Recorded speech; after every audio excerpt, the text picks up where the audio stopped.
परम आदरणीय श्रोतागण, सादर नमन। आशा करता हूँ आप स्वस्थ एवं प्रसन्न मुद्रा में होंगे। आज आपके समक्ष प्रस्तुत है श्रीमद् भागवत महापुराण पंचम स्कंद एकादशों अध्याय, जिसमें राजा रहुगण को महात्मा भरत जी का उपदेश वर्णित है। सच्चिदानंद रूपाय विश्वोत्पत्त्यादिहेतवे तापत्रय विनाशाय श्रीकृष्णाय वयं नमः। नारायणं नमस्कृत्य नरं चैव नरोत्तमं देवीं सरस्वतीं व्यासं ततो जयमुदीरयेत्।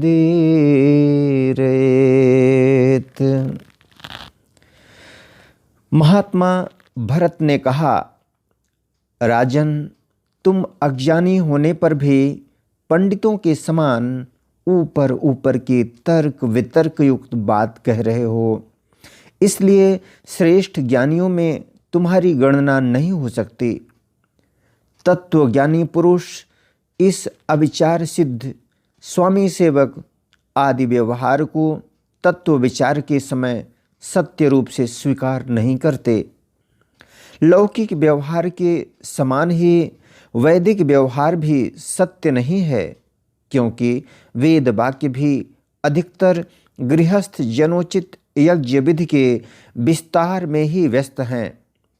राग द्वेष आदि दोषों से रहित विशुद्ध तत्व ज्ञान की पूरी अभिव्यक्ति प्रायः उनमें भी नहीं हुई है। जिसे गृहस्थोचित यज्ञादि कर्मों से प्राप्त होने वाला स्वर्गादि सुख स्वप्न के समान हेय नहीं जान पड़ता, उसे तत्व ज्ञान कराने में साक्षात उपनिषद वाक्य भी समर्थ नहीं है।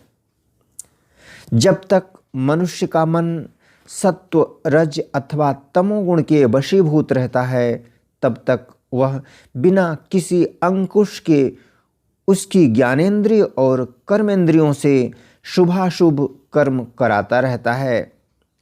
यह मन वासनामय विषयासक्त गुणों से प्रेरित विकारी और भूत एवं इंद्रिय रूप 16 कलाओं में मुख्य है। यही भिन्न भिन्न नामों से देवता और मनुष्य आदि रूप धारण करके शरीर रूप उपाधियों के भेद से जीव की उत्तमता और अधमता का कारण होता है। यह मायामय मन संसार चक्र में छलने वाला है। यही अपनी देह के अभिमानी जीव से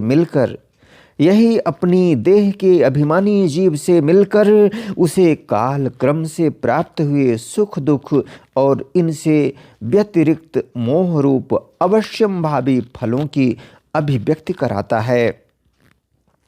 जब तक यह मन रहता है, तभी तक जागृत और स्वप्नावस्था का व्यवहार प्रकाशित होकर जीव का दृश्य बनता है। इसलिए पंडित जन मन को ही त्रिगुणमय अधम संसार का और गुणातीत परमोत्कृष्ट मोक्ष पद का कारण बताते हैं। विषयासक्त मन जीव को संसार संकट में डाल देता है। विषयहीन होने पर वही उसे शांतिमय मोक्ष पद प्राप्त करा देता है। जिस प्रकार घी से भीगी हुई बत्ती को खाने वाले दीपक से तो धुएं वाली शिखा निकलती रहती है, और जब घी समाप्त हो जाता है तब वह अपने कारण अग्नि तत्व में लीन हो जाता है। उसी प्रकार विषय और कर्मों से आसक्त हुआ मन तरह तरह की वृत्तियों का आश्रय लिए रहता है, और इनसे मुक्त होने पर वह अपने तत्व में लीन हो जाता है। वीरवर, 5 कर्मेंद्रिय, 5 ज्ञानेंद्रिय और 1 अहंकार।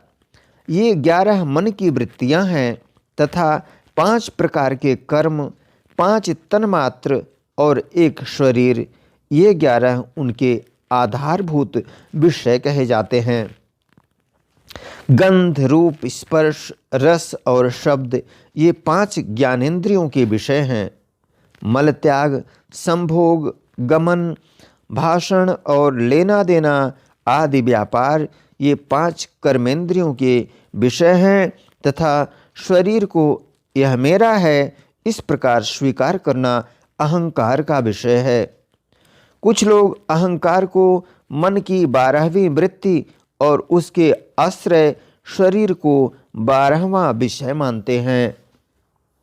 ये मन की 11 वृत्तियां द्रव्य, स्वभाव, आशय, कर्म और काल के द्वारा सैकड़ों, हजारों और करोड़ों भेदों में परिणत हो जाती हैं, किंतु इनकी सत्ता क्षेत्रज्ञ आत्मा की सत्ता से ही है, स्वतः या परस्पर मिलकर नहीं है। ऐसा होने पर भी मन से क्षेत्रज्ञ का कोई संबंध नहीं है। यह तो जीव की ही माया निर्मित उपाधि है। यह प्रायः संसार बंधन में डालने वाले अविशुद्ध कर्मों में ही प्रवृत्त रहता है। इसकी उपर्युक्त वृत्तियां प्रवाह रूप से नित्य ही रहती हैं। जागृत और स्वप्न के समय वे प्रकट हो जाती हैं और सुषुप्ति में छिप जाती हैं। इन दोनों ही अवस्थाओं में क्षेत्रज्ञ जो विशुद्ध चिन्मात्र है, मन की इन वृत्तियों को साक्षी रूप से देखता रहता है।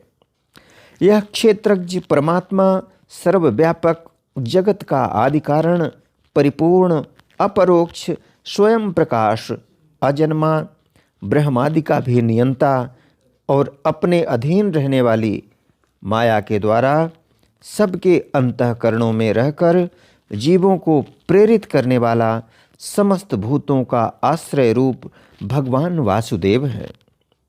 जिस प्रकार वायु संपूर्ण स्थावर जंगम प्राणियों में प्राण रूप से प्रविष्ट होकर उन्हें प्रेरित करती है, उसी प्रकार वह परमेश्वर भगवान वासुदेव सर्वसाक्षी आत्मस्वरूप से इस संपूर्ण प्रपंच में ओतप्रोत है।